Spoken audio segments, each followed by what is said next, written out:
বাবারা বলে কি যে নিজের পায়ে দাঁড়া, আগে চাকরি কর, ব্যবসা কর, তারপর তোর বিয়ে দিব। আরে সিরাজগঞ্জ এবারে কত তো স্পষ্ট কথা, নিজের পায়ে দাঁড়াইতে দাঁড়াইতে আমার যৌবনের টাকা তো নষ্ট হয়ে যায়। যুবক ভাইরা, আব্বা একটু বোঝার চেষ্টা করেন, আমার মায়েরা একটু বোঝেন। আপনি বলবেন যে বাবা তুই তোর মতো বিয়ে কর, তোর যা লাগে আমি বাপ তোকে দিব। যুবক ভাইরা ঠিক কিনা বলেন? আমি মনে করি প্রত্যেকটা বাবা যদি বিয়েকে সহজ করে দেয়, মেয়ের বাপ যদি দেনমোহরকে সহজ করে দেয়, ওয়াল্লাহি আল্লাহর এই জমিন বাংলাদেশে জিনার সংখ্যা কমে যাবে, বিয়ের সংখ্যা বেড়ে যাবে। যুবক ভাইরা আমার আব্বাজানদেরকে আল্লাহ তাআলা বোঝার তৌফিক দান করুন। সকলেই দিল খুলে পড়ছে আমিন। বোকা ইউনিয়ন বিএপি দিয়েছে 4000 টাকা, আল্লাহ তাআলা তার দানকে কবুল করুন। সকলেই দিল খুলে পড়েন আমিন। আর দ্বিতীয় কথা, আমার কলিজার টুকরা মা বোনদের জন্য, মা বোনদের প্যান্ডেল কোন দিকে ভাই জানেরা? এই পাশে। ওটা কি প্রজেক্টর দেওয়া আছে? আচ্ছা, সাউন্ড সিস্টেম ঠিক আছে ওইদিকে? আচ্ছা, আমার মায়েরা বোনেরা মেহেরবানি করে listen to me with full concentration, মনোযোগ বাড়ান প্রিয় মায়েরা বোনেরা। উইথ ডিউ রেসপেক্ট বলছি, আমাদের বাসাতে বাবা আছে, মা আছে, ভাবি আছে, খালা আছে, বউ আছে, বাচ্চা আছে, আমাদের সবারই অনেকেই আছে। আমি সবাইকে সম্মান করি দিল থেকে।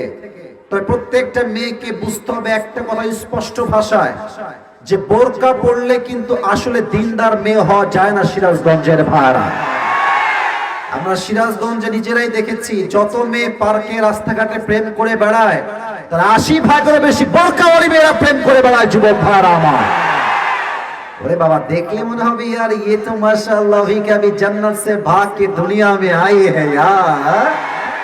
কিন্তু বাস্তবতা বড় কঠিন। উপরে ফিটফাট, ভিতরে পুরোটাই সদরঘাট। যুবক ভাইরা, অনেক মেয়ে দেখবেন বোরকাও পরে, আবার একই টাইমে 3-4টা ছেলেকে প্রেমের নাম করে নাকের ডগে দড়ি লাগায়, এমনে এমনে এমনে এমনে ঘুরায়। এরা হচ্ছে তথাকথিত দিনদার মেয়ে, বাট প্রকৃত দিনদার মেয়েরা এখনো হতে পারে না সিরাজগঞ্জের ভাইরা আমার। আল্লাহ প্রত্যেকটা মা বোনকে পর্দায় নয়, বোরকায় নয়, চরিত্রে চরিত্রবান হওয়ার তৌফিক দান করুন। সকলেই পড়াবে। এক নাম্বার কথা, মায়েরা বোনেরা, বোরকা হিজাব পড়লে শুধুমাত্র দিনদার হওয়া যায় না। সেকেন্ড কথা, ঠিক না, আগে বুঝে শুনো। সেকেন্ড কথা, প্রত্যেকটা মেয়েদের জন্য, প্রত্যেকটা মেয়ে যারা এখনো বিয়ে করেন নাই বা বিয়ে করো নাই, সবাইকে আমি অ্যাড্রেস করে বলছি, বিয়ের সময়টা আসলে টাকার দিকে নয়, যুবকের চরিত্রকে সবচেয়ে বেশি গুরুত্ব দেওয়া লাগবে। সিরাজগঞ্জের ভাইরা আমার, এটা বাবাদের জন্য মেসেজ। প্রত্যেকটা বাবা বিয়ের সময় আসলে সরকারি চাকরিজীবীওয়ালা খুঁজে বেড়ায়। তাদের বুঝতে হবে সরকারি চাকরিজীবী হলেই যে অনেক সুখী হবে, it is not like that. ব্যাপারটা এরকম নয়। অনেক মানুষের টাকা বেশি হলেও চরিত্র কিন্তু বেশি একটা ভালো হয় না। আর মেয়েদের কথা কি বলবো, টাকা পাইলে টাকলার সঙ্গে কিছু মেয়ে বিয়ের পিড়িতে বসে যায়। আর কিছু মেয়ে আছে, not everyone, please don't take it otherwise, I don't measure everyone equally. সব মেয়ে একরকম নয়, তবে কিছু মেয়ের চাহিদা চরিত্র এত নিচু হয়ে গেছে যে এরা জাস্ট আইফোন 16 প্রো ম্যাক্স পাওয়ার জন্য কক্সবাজার পর্যন্ত চলে যায়। আল্লাহ এই মেয়েদেরকে হেদায়েত দান করুন। সকলে পড়াবে। তবে সিরাজগঞ্জের সব মেয়ে মোটামুটি ভালো আছে, অনেক মেয়ে ভালো আছে। আল্লাহ সবাইকে পরিপূর্ণ হেদায়েত দান করুন। সকলে মন খুলে পড়াবে। শেষ কথা, আমার কলিজার টুকরা যুবক ভাইদের জন্য, যুবকের একটা কাশি দাও। মাশাআল্লাহ। এবার ঠান্ডা মাথায় কিছু কথা বলি, কারণ কালেকশন ইজ ওভার, এটা শেষ হয়ে গেছে। সবাই আরেকবার কাশি দেন, একটা তাকবীর দেন দেখি জোরে সোরে, লিল্লাহি তাকবীর। আচ্ছা, সিরাজগঞ্জ আপনাদের কোন বিভাগে পড়ে? আচ্ছা, সিরাজগঞ্জ থেকে কিন্তু ঢাকা খুব বেশি একটা দূরে না। আমি যুবকদেরকে যেটা বলি, ভাই ভাই কথা বলেন না ভাই, কলিজার ভাই,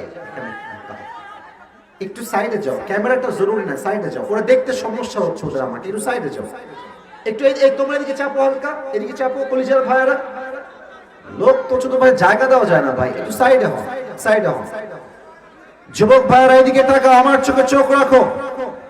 আমি যেই কথাগুলো আজ বলছি আগামীতে কবে বলবো আমি আর জানি না, খুব ভালো করে বোঝো। তোমরা কি চাও তোমাদের জীবনটা পরিবর্তন হয়ে যাক? আরে কারে ওয়াজ করি, কথা কয় না কেন এরা? চাও কি চাও না?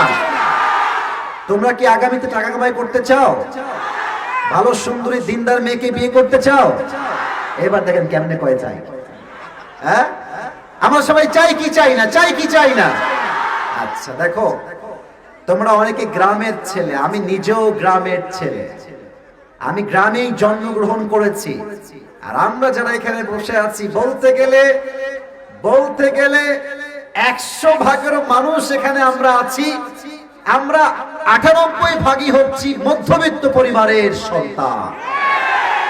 আমি একবার বলেছিলাম যে মধ্যবিত্ত পরিবারের সন্তান মানেই হচ্ছে একটা ব্র্যান্ড কোয়ালিটি। যুবক ভাই, আমাকে আপনি সাইকেল দিবেন তাও চলবে, বাইক দিবেন তাও চলবে, আপনি ড্যাং 18 দিলেও চলবে, R15 ভার্সন 4 দিলেও আমার চলবে, কার হলেও চলবে, বিমান হলেও চলবে, জাস্ট একটা ভুরভুরি দিবেন তাও আমার চলবে, ঠিক কিনা বলেন? সুন্দরী বউ দিবেন তাও চলবে, মোটামুটি একটা শ্যামবর্ণ বউ হইলেই হবে, এটাই চলবে আমার। আমরা মধ্যবিত্ত পরিবারের সন্তান, সব আমরা সহ্য করতে পারি। আমরা বড়লোক ঘরের খাওয়া পড়া ব্রয়লার মুরগি নই যুবক ভাইরা আমার। তো তোমাদেরকে একটা কথাই শুরুতে বলতে চাই,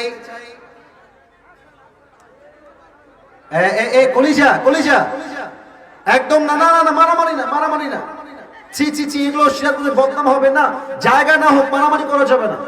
এদিকে এদিকে তাকান, না না এটা করা যাবে না। তাকবীর দেন, লিল্লাহি তাকবীর।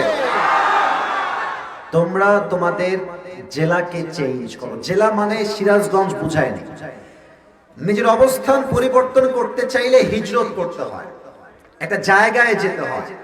তুমি চাইলে ঢাকা যেতে পারো, তুমি চাইলে আমেরিকা যেতে পারো, বাট নিজেকে পরিবর্তন করতে চাইলে আবার ওদিকে ঝামেলা হয়। কেন রে ভাই, কমিটির ভাইরা কোথায়? এই জায়গা নিয়ে মারামারি তোমরা করো না ভাই, যা হয়ে গেছে হয়ে গেছে, আর মারামারি করো না। এই ক্যামেরা ক্যামেরা ঘোরাবো না, ক্যামেরা ঘোরাবো না, খবরদার ক্যামেরা একদম ঘোরাবো না তোমরা কেউ। সিরাজগঞ্জের বদনাম হবে, আমরা চুল পরিমাণ বরদাস্ত করতে পারবো না যুবক ভাইরা আমার। ক্যামেরা একদম ওদিকে ঘোরাবেন না, এদিকে তাকা।